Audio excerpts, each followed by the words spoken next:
Greetings, comrades, brothers and sisters. Welcome to pilot episode 6 of The Evening Moon. I'm joined, as usual, with the illustrious Steve Sweeney, who's just eating his breakfast. Hi, good morning. We're also joined today by Ceren Sagir. Did I say it right? Yes, that's perfect. Fantastic. Ceren, you also work at the Morning Star with us, right? I do, yeah. I'm on the news desk. I do grassroots reporting. Excelente. We've not done an episode for Sorry, last... what? I said excelente. Oh. Excelente, you know, I'm Mexican, this is what I say. I've lost my train of thought now. We've not done an episode for about 2 weeks. And what's the reason for that, Steve? Because I have been away for the last 10 days, I've just returned from 10 days in Venezuela. And today, at the day of recording is Wednesday, March the 6th, which I've written down because I never remember the date. So you two both have been in Venezuela. You kind of went in separate situations, right? Were you both? You were working though, or were you doing the same thing? Well, we went for the same event, but Steve got to spend more time over there. You know, he went ahead of me. I was only there for about 5 days. I went as a delegate to a international conference because I'm also a member of the Labour Party of Turkey, which is called MEP. So I was there with another comrade of mine. Excellent. Yeah. And what did you do? What was the conference you went to? Good question.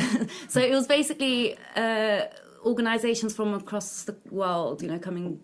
It happens every year, I believe. Well, this is the first one. This is the first International People's Assembly. I think there's been some similar ones, kind of things, but this was the original idea was for this to form a kind of a new anti-capitalist, anti-imperialist network. Across the world. I think there were I've heard between 81 and 87 countries that were represented there, 181 social movements, and it was initiated by the Landless People's Movement of Brazil, but then it was held in Caracas, so the focus of it shifted, obviously, with developments there, so it changed really from the focus of it changed really to defence of the Bolivarian Revolution and defence of the people of Venezuela. So we're going to hopefully do just a short show today because we've all got work to do. So I want to know more about this trip and find out from you two what it was actually like in Venezuela, because we hear lots of fake news. Essentially coming out of Venezuela, or coming, maybe not even out of Venezuela, just aimed at Venezuela. Before we start, you just mentioned the Landless People's Movement of Brazil. Yeah. Can you briefly explain what that is, bearing in mind the word briefly? Briefly, okay. Well, they're obviously. I think the title kind of gives a bit of a clue. Really, it's fairly obvious. I would suggest, but they're largely kind of. There's similar movements across the world, but most people know the one in Brazil, which is where there are large, rural communities and farm workers, campesinos, as we met in Venezuela, who work the land. They don't own it, and they're pushing for land reform and for their rights. In Brazil at the moment, they're particularly under threat because the far right president Jair Bolsonaro has declared them terrorists and has threatened to unleash this orgy of violence against any kind of left organisations, but the Landless People's Movement are particularly in the firing line. Yeah, Bolsonaro is horrible. We'll save him for another chat, I guess. You were there a slightly different reason, right, Steve? I was just reaching for your breakfast. Yeah, I was just reaching for my breakfast, but no, I was there as a journalist. So I was there as part of the to cover not only just to cover the conference, but I went a few days early because they wanted the organisers wanted us to see what Venezuela's really like compared to the picture that's being portrayed in the mainstream media. So I was able to walk around Caracas quite freely for the first few days and speak to people, attend some demonstrations and that kind of thing, just to get a feel for the place. And I have to say, it's very different. Perhaps people won't be surprised from the picture that's being portrayed by the BBC, The Guardian, and other mainstream media. Corporate media. Yeah. Yeah, the picture we get here is very much of like there's no food in the shops. Yeah. Everyone's writing against Nicolas Maduro. Everyone supports Juan Guaido. What was it like? Do you think how was it different, the mainstream media image of Venezuela, and what was it like being there, Jared? I mean, just walking down the street, you can see like the shops are like perfectly full. There's plenty of food there. There's medicine. I mean, as a vegetarian, I struggled to find food that didn't have meat in it. There was But that. you could have found them in the shops. Yeah, no, I know. Of course, there was. So that was, a bit of an exaggeration. But the only thing that I did notice, which was worrying, was I started to feel a bit unwell. So I went to a pharmacy to get painkillers, and I realised that it was 11,000 bolivars for just a packet of painkillers. And what's that roughly in money that we could I mean, get heads around? I think in pounds, like less than £2, £3 maybe, yeah. But when you think about their income being 18,000 bolivars a month, it looks quite concerning.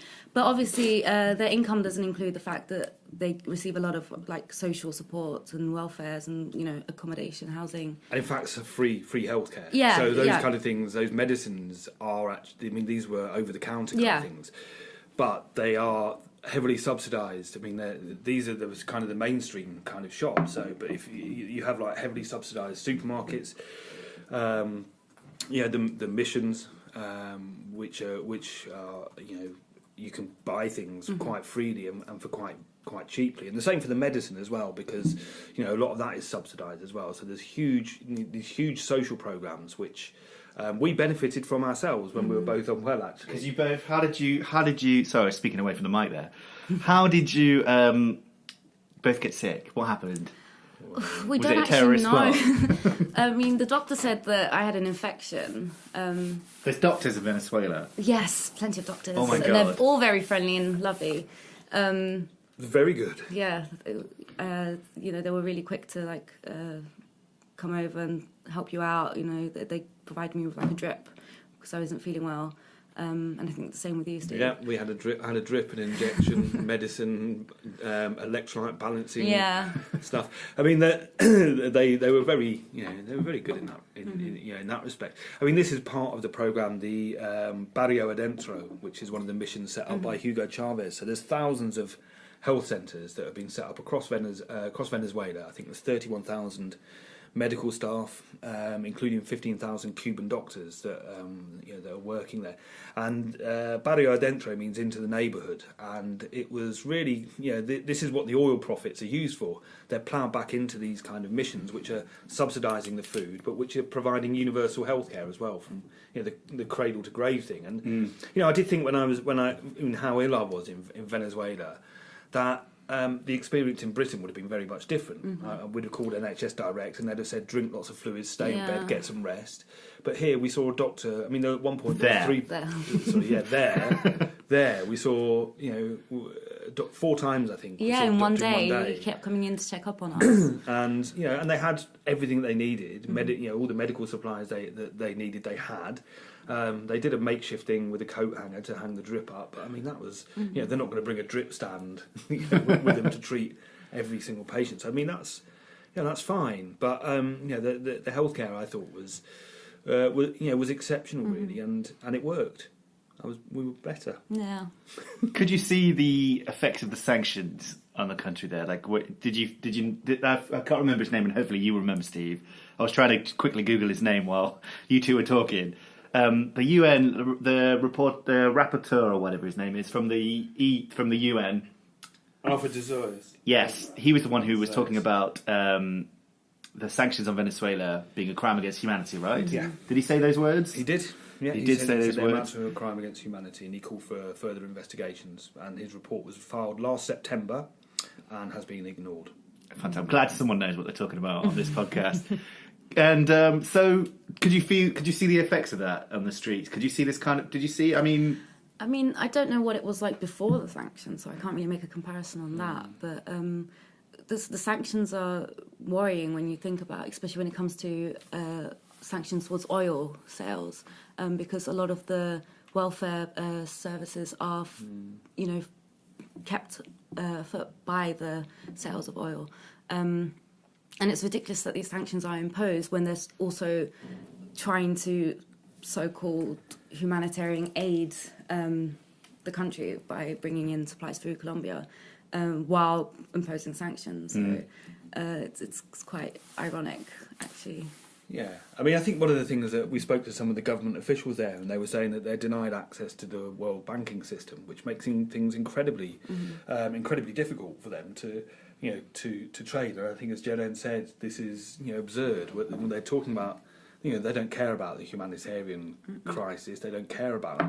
I mean, they're lying. We have to be clear about that. They're lying about many things. CNN said there's no toothpaste in Venezuela. I mean, people in Caracas probably thought I was a bit odd because on the last day I was going around shops taking pictures of toothpaste. Pictures of toothpaste. But, there's stacks of it. There's stacks of toothpaste in the country. They're saying there's no food, yet there's food. The shelves are very, very well stocked. This Oliguerin from the BBC was apoplectic with rage because Nicolas Maduro didn't know the cost of a kilo of cheese. I mean, this is incredible. I did post something that it was 6,500 bolivars, but I found it for 3,500 bolivars, which is just over £1. And she was trying to make out that it costs, a month's salary, which is not true. So the media are playing a very important role in the propaganda blitz against Venezuela and preparing the ground for a coup. Because that when I came to Venezuela, I was walking around Heathrow and I got chatting to a woman there. She was very pleasant and she was asking me where I was going, and I told her Venezuela, and she said, "Oh, lovely, sounds really nice." And then she said, looked at my bag, and she said, "I hope you haven't got aid in there because they're blocking it from getting into the country," which is absurd. It's not true. The only aid that they're blocking coming into the country is this fake aid. It's the fake US aid. And actually, I wrote a story on this when you was away, and there's plenty of aids coming in from Russia, China, Mexico, and India, and that just gets ignored. Yeah, that aid is coming in. I think the important thing as well is that the last time Elliot Abrams, who is Donald Trump's appointed person as the UN, the UN advisor for Venezuela, who's working with him on Venezuela, the last time he was involved, I mean, he's got a bit of form. Of supporting death squads in various Latin American countries, including El Salvador, Guatemala, Nicaragua. So the last time he was involved in an aid project was delivering aid to Nicaragua, and instead of aid, those aeroplanes were found with guns and arms that were bound for the Contras. So the stuff that's happening on the border is interesting. I mean, they're all huge political stunts by opposition supporters and inside Colombia and Guaido supporters on the border. I mean, this whole thing about the aid truck that was set fire to, now the evidence has unravelled and it shows that it was actually opposition groups that set fire to what was a small amount of aid, in fact, but it was them that torched it. And they're trying to keep trying to do these provocative border incidents to create a clash or something that paves the way or justifies US military intervention. But Guaido's, his campaign is flagging quite badly. I mean, that was his big moment, the D-Day. They said for Maduro, that they were going to oust him that day. They were going to break through the border with the aid, but it didn't happen. And so it was a spectacular failure. And his support seems to be, he's been doing this tour of right-wing countries, trying to shore up regional support. But inside the country, the people back Maduro. And there's no doubt about that. Absolutely no doubt about that. Did either of you go to, there's an area in Caracas, I believe, that's quite wealthy, where the wealthy go and where most of the journalists stay when they go.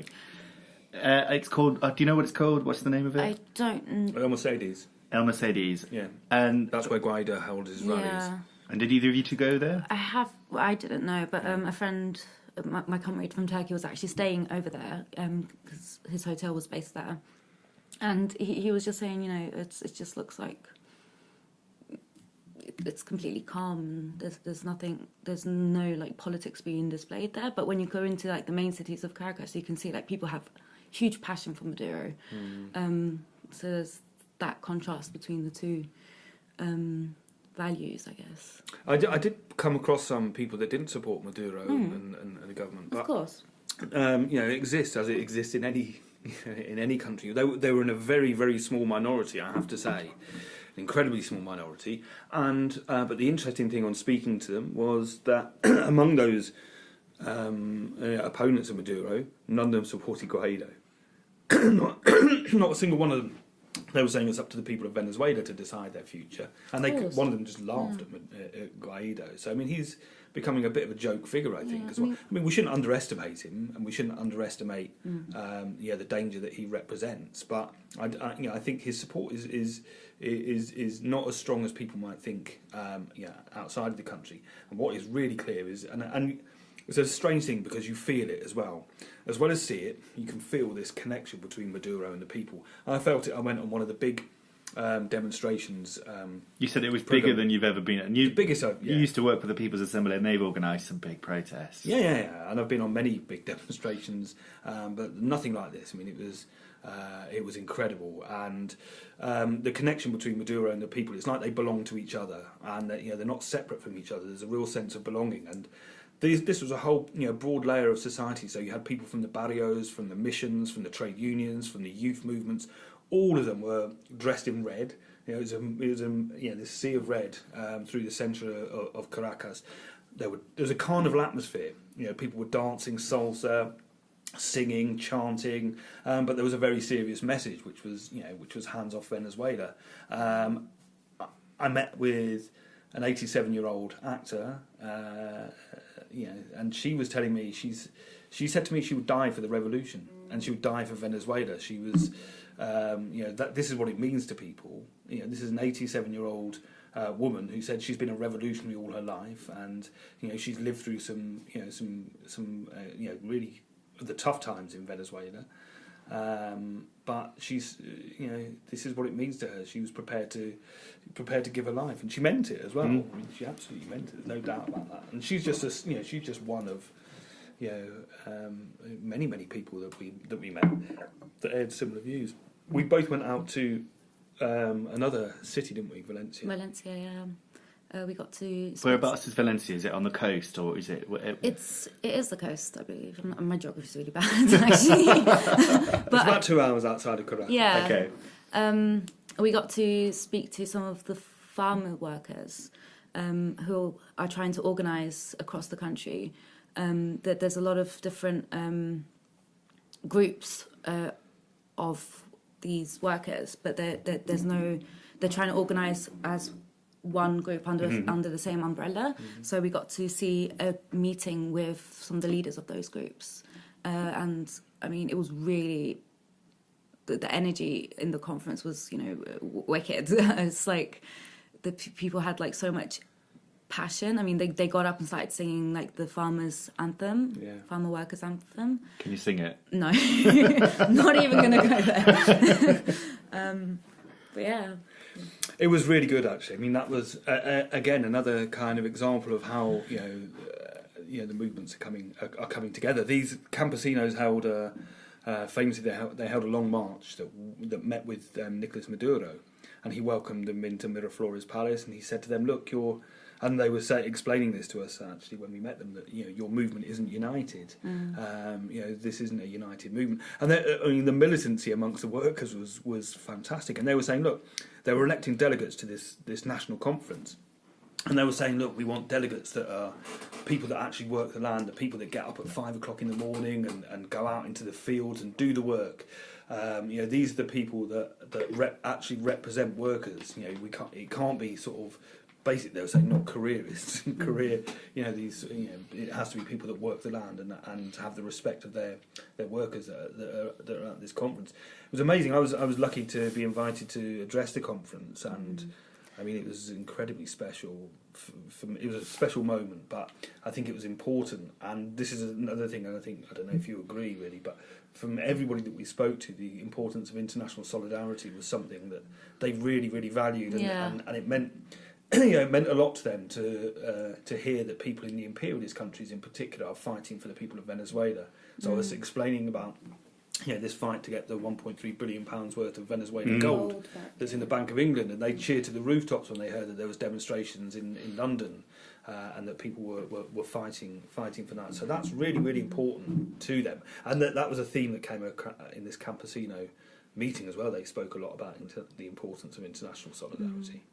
Yeah, I mean, Venezuela's received support from imperialist nations as well, like Russia and China. But there's also countries some of the support it's received is quite worrying in a sense. Like, for example, Turkey, the president of Turkey came out and defended Maduro, but he obviously did that for his own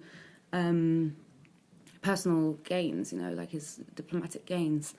He is dragging Turkey towards a fascist dictatorship, but he's able to, be out vocal in support of Maduro, and it's worrying. So when it comes, Steve, you were talking about people within imperialist countries defending Venezuela, and I think that's really important because it's a way of building upwards, building up that support for the country.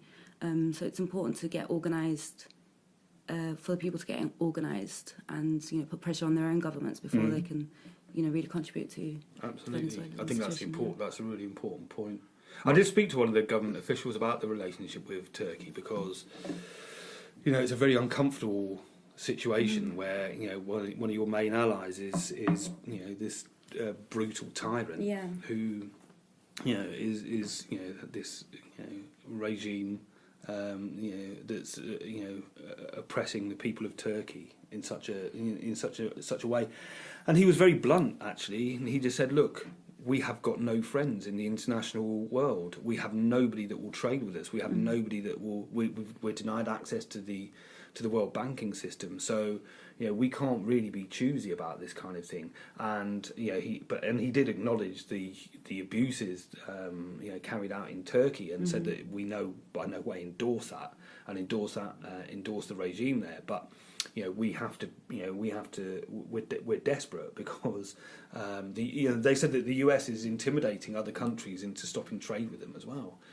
People are fearful because obviously the US being the biggest imperialist country in the world, a lot of people rely on it for trade and for other things, and they're saying that they're putting the frighteners on other countries as well. So I understand it's a difficult situation, but the relationship with Turkey really doesn't sit really easy with me, and I know obviously for yourself as well. But it's difficult times. One criticism that people might, when they're listening to this, one of the things they might think is if you go on a tour to North Korea, you're only ever shown, you're taken to the places they want you to see. So did you two? Was that the case for you two? Were you able to go off and do whatever you wanted? Were you able to go wander wherever you wanted to go? Yeah, no, I get that, and I was worried that might be the case before I went there. That I would just be really secluded from the reality, but it wasn't the case. We were able to just leave and speak to people. I mean, Steve had so much more experience than I did because I was only there for 5 days, most of which I was ill. That's terrible. Yeah, but there was no, there's no doubt that we actually got to see with our own eyes the reality. Yeah. I mean, I was there for a few days before, and I was ignoring all the advice where they were telling me places not to go, and they were advising me not to get on the tube, and all of that kind of thing. So as a good journalist, I completely ignored them, because I think it's important. I spent particularly the first day, just walking the city, getting a feel for it, and I went to many places. I went off to Plaza Bolivar when I attended these demonstrations, and I wouldn't have met these people if I hadn't have done that. But I walked around the markets, I walked around the shops, I walked around the streets, I walked to the park. Got involved in a bit of football when I was there. Fantastic. But I wanted to see what the reality of life in Caracas, and So I mean, we weren't. They didn't hide anything from us. There was never a sense of of that. So we got to see the reality of Venezuela. I mean, the issue. One of the issues is these people scouring through the bins for through the bins for food. I saw that, right? Maybe that's not unique to Venezuela, is it? And in fact, I saw maybe 4 or 5 times during my 10 days there. But it was a lot less than I would see on one single day in London, for example. Every major city across the world has this kind of problem. So I mean, it wasn't something that was in your face and noticeable. You saw it. As you do in any other major city. But the people of Venezuela were incredibly warm. They were incredibly friendly. They were welcoming. They were very keen when they found out I was a journalist to speak to me because they wanted the truth. They wanted people to know the truth about Venezuela, and they were really glad to see somebody that's actually doing that and is actually going to come back and report what's really happening, as opposed to the lies that are being spun through the corporate media. It was, I found it really shocking to when I was looking at what was on the mainstream media here, and when you two were there, looking at your Facebook posts and social media stuff, I couldn't believe how different it was. There was this story about Juan Guaido touring, Colombia and Brazil. Peru, Ecuador. Yeah, going to these right-wing governments as if that's like a great thing. And then there was all these stories about him not being able to get back into the country. But he came back in. Yeah, he came back, and there was like, that story just dropped. Let's be clear about this as well, right? Let's be clear, because the Supreme Court issued a travel ban on Guaido, pending investigations. Now, those investigations are about a man who has incited other countries to rise up and topple Maduro. He's calling for the toppling of a democratically elected government, a democratically elected president. Now, if that was any other country in the world that was doing that kind of thing, they would quite rightly as well face similar investigations. Imagine if it's breaking off. Yeah. Well, just imagine if Corbyn was like calling on Russia to take the government over here. That would be massive news. Of course it would. So, and he would be arrested. So they imposed a travel ban. He went across to Colombia for this pathetic the Colombia Aid, Richard Branson's concert, which flopped massively. Which flopped again. They didn't get anywhere near the figures that they were hoping to attend that. Anyway, he went across for that. And people were thinking, well, how is he going to get back into the country? He came back on Monday, and he wasn't arrested. He came back in. He actually spoke at a rally, in the middle class, upper middle class area of Caracas. He addressed some supporters there, but again, he was inciting them to overthrow the government. I mean, this is, nobody's elected Guaido. Guaido's, and he's the president of the National Assembly. He got 17% of the votes in the election or something. He hasn't stood in a presidential election. Oh, hasn't he? No, Okay. no. The Henry Falcon was the runner-up to Maduro, and he got 21% of the vote. But I mean, I have to say this as well: opposition supporters and opposition material is free. You're able to distribute it freely and talk about it freely. That's the other thing. When I spoke to political opponents, they were happy to speak to me. And they were happy to speak quite openly. They weren't looking around, checking to see if it was okay. You can still see on the murals and the graffiti, there's like pro-opposition stuff up there as well.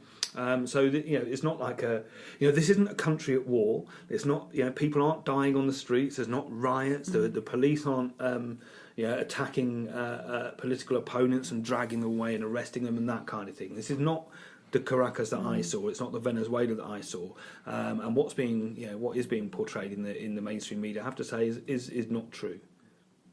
It is surprising. I mean, one of the things we should wrap up here soon. But one of the things that bugs me the most, I don't know if you've been seeing Mike Pence's comments, the US Vice President, and he's been talking about the people will inherit their freedom and all this stuff about Venezuela. But the thing is so hypocritical. Struggling to find that word then. I think it's so hypocritical is that they support countries in the Middle East, in the Gulf, like Saudi Arabia, Bahrain, Qatar, etc., that ban half of their population from driving or from voting or from no voting whatsoever. Like, we back up countries that are so much worse in any way than the situation in Venezuela. And that just gets ignored. We're just like, oh, yeah. That never comes up. It's such a racist position as well. Yeah, it's not just about race, of course. It's also about profit and what they're going to be benefiting from. So yeah, and I think the most important thing is that everyone should keep it in mind. I've said this before. It's not like I'm the only person that's ever said this either. But Venezuela has the largest proven oil reserves in the world. Yeah, and then the sanctions that are being placed on Venezuela as well aren't affecting US companies that are already working there. Yeah. No, this is obviously about oil, and I think they've been pretty much open about it. John Bolton has said that those talks with the US companies to extract profit from Venezuela's oil are at an advanced stage, and that it will benefit the economic interests of the US if that oil, if the oil companies are opened up to the private sector. So they're not even hiding behind about that anymore. Maduro, interesting, he's called for dialogue. And he said, look, that's the only way forward is dialogue, which has been flatly rejected by Trump, Pence and co, who say, no, the time for talking is over because they don't want to talk about it. They want, but if the US launch a military invasion, it will be an absolute bloodbath for them. And they know this because, when the coup against Chavez in 2002, thousands and thousands of people poured from the barriers to defend him, demand their president back, and the coup then was unsuccessful. Now again, you've seen the people will not, they won't accept it. They won't accept it, and they will take to the streets and they will fight. Any US military intervention will be a bloodbath for the US. Absolutely no doubt about that, and they'll lose. The US will lose. Maduro's already said that it will be worse than Vietnam if they try and invade, and I think he's right. That's the worrying thing. This coup attempt is led by clowns in the US. Trump and his administration. I just don't think people are no one's buying it. I don't think. We shouldn't sugarcoat, by the way, Barack Obama in this. No. Because it was Barack Obama who first introduced sanctions, and it was Barack Obama who first said that Venezuela is a threat to US national interests. So this, the seeds of this coup attempt have been a long time coming, going back obviously pre-Obama as well with the coup. Ever since Chavez came to power, they wanted rid of him. The US has backed every single brutal right-wing dictatorship that has existed across that part of the world. These are people that tens of thousands of people have been killed and disappeared because of the installation of these dictators. It would be the same in Venezuela. Let's make no mistake about that. If the US installs Guaido or whatever puppet they choose, the exact same fate awaits the people of Venezuela, and particularly amongst the left, but the ordinary people. But they won't. They can't win. I think this is the important thing. The US can't win in Venezuela. That's the thing. The thing that was worrying me that I was saying before you interrupted me. So it was good. It was a good point. I'm glad you brought it up because people always forget that Obama was a shit. Yeah. The thing I'm worried that because they're fucking up this coup, the only option they've got left is a military invasion. That's the thing that I worry about. And the US spends more than half of its GDP or whatever. It spends a fuck ton of money on its military. Right. So we should wrap this up. Is there anything you think we should have talked about that we didn't talk about in Venezuela in your trip? Usually your mind goes blank when this question gets asked, doesn't it? I don't know what to say now. No, I mean, I think the obvious thing is that Venezuela is showing, particularly the US and others, that another world is possible, and I think it's what makes them feared by the US, but it's also what gives them their strength as well, and I think that's something really important. The people of Venezuela are incredibly resilient, and they will defend the Bolivarian revolution to their last, which is why they will be victorious. Well, Ceren, thanks for coming on. Thank you for having me. Hopefully we'll have you on again when we launch this thing properly. We've got a bit of a name, don't we, Steve? That we've got. Should we put it out there and see? What think? We could ask people to tell us what they think, but they probably won't. Yeah, right. It's not. So thank you very much for listening to pilot episode 6, still in pilot stage.